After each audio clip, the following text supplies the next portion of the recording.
So, guys, part 2 ng ating paglilinis ng 15 gallons. Pasensya na kung iba yung boses ko dahil kumakain ako ng tinapay dahil nag-almusal pa lang ako. Yan, malinis na yung front glass natin, guys. Yan.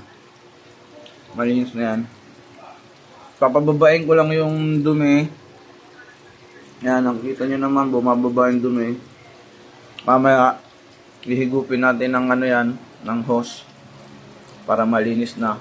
At the same time, makapag-water change na rin tayo. Tuloy-tuloy pa rin yung pag-under ng natin, nung filtration, overhead filter. Tuloy-tuloy lang yan. Kahit mamaya magbaba tayo ng tubig, hindi ko yung papatayin. Siyempre, may tulong pa rin yan kahit papaano.